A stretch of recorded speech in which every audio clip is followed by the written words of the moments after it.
Turkey, pumpkin pie, family, football, and parades. Where did these traditions come from, and how did they become a part of the national holiday we call Thanksgiving?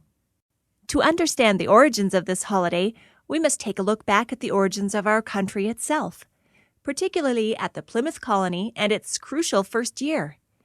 In the fall of 1620, the cargo ship Mayflower transported a group of 102 English men, women, and children to the New World. A portion of this group were separatists, people who had religiously separated themselves from the Church of England and wanted to come to the New World to find religious freedom. In time, these people would come to be known as the Pilgrims. The Mayflower arrived at the New World in December of 1620, weeks later than they had originally hoped and landing much farther north than they had planned, putting them in present-day Massachusetts. These unfortunate circumstances made for a particularly harsh winter. Nearly half the colonists died, and those who did not fell ill. As the spring of 1621 approached, the luck of Plymouth colony began to change. The colony was visited by several local Indians, or Wampanoag people. One of these visitors was Tisquantum, otherwise known as Squanto. Squanto spoke English and showed the Pilgrims how to use fish as fertilizer to grow crops on sandy land. He was their interpreter. He even chose to live among the colonists at Plymouth. By November 1621, things were looking up for the Pilgrims. They had survived their first year in the New World and had a successful enough harvest to continue living there. The Pilgrims collected their harvest, which could have included corn, pumpkins, squash, and some grain.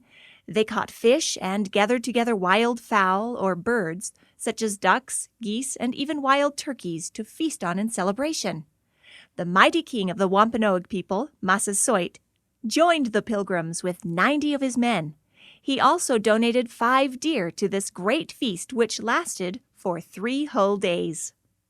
To the Pilgrims, this celebration was not the start of a new holiday. It was a common harvest festival, much like the ones held in Europe every fall after a good harvest.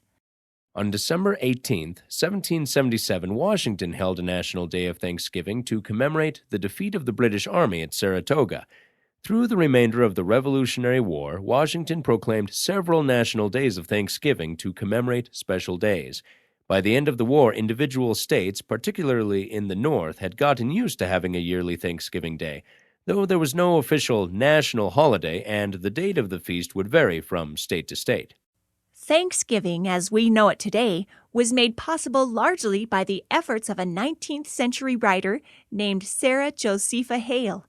She was America's first female magazine editor and author of the famous nursery rhyme, "Mary Had a Little Lamb." During the Civil War, Hale was convinced that a national Thanksgiving Day would awaken in American hearts the love of home and country, of thankfulness to God, and peace between brethren. She wrote letters to governors and even to President Abraham Lincoln.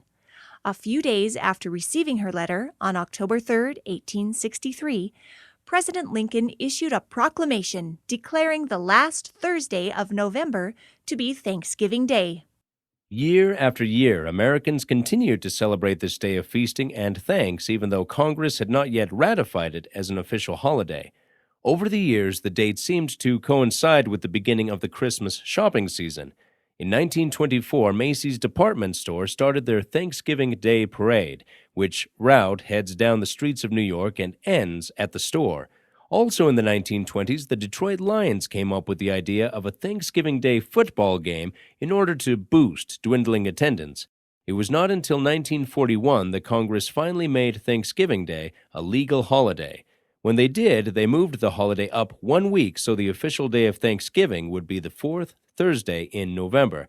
This was done in an attempt to extend the Christmas shopping season. Today, more than anything else, Thanksgiving is about family. Though the way we serve our turkey and our pumpkin may have changed, and our entertainment varied over the years from archery and displays of arms to football and parades, Thanksgiving has become a welcome day of rest to spend with loved ones in recognition and appreciation for all the blessings for which we are thankful.